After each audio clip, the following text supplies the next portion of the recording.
submarines played a major role in the campaign. Though Allied troops and surface boats struggled to make any progress at Gallipoli, several submarines succeeded in sneaking through the Dardanelles and into the waters around Constantinople.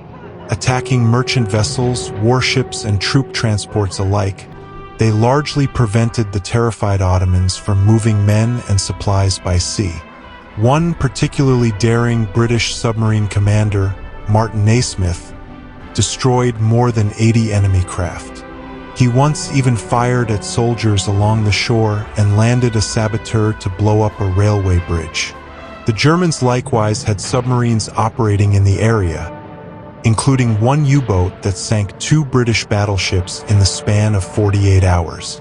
Meanwhile, up in the sky, British seaplanes made history with the first-ever aerial torpedo attacks.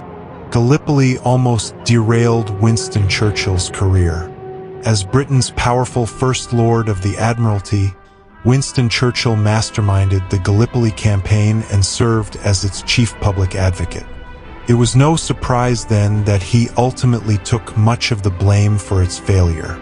Demoted in May 1915, he resigned from the cabinet altogether a few months later and took off to head an infantry battalion on the Western Front.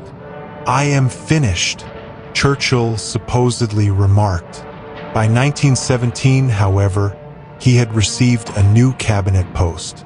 From there, though his political opponents delighted in shouting out, "Remember the Dardanelles," in the House of Commons, he slowly worked his way back up, culminating in his appointment as Prime Minister in 1940 when Britain stood essentially alone in the fight against Nazi Germany. 3 separate national identities were forged at Gallipoli. Despite having just gained a large, albeit incomplete, measure of independence from Britain, Australians and New Zealanders did not necessarily identify themselves as distinct until the horrors of Gallipoli awakened their national consciousness. Since 1916, the 2 countries have held an ANZAC Day every April 25th, named for the Australian and New Zealand Army Corps, ANZAC, that fought in the campaign. The holiday, somewhat akin to Memorial Day in the United States, commemorates those who have died in war and is celebrated, among other things, with a dawn service, veterans marches, the wearing of red poppies, and the gambling game two-up.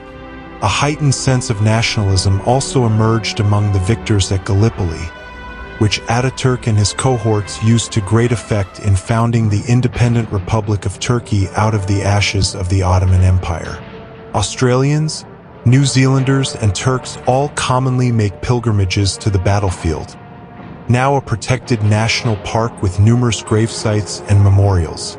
The last Gallipoli survivor made it to the 21st century.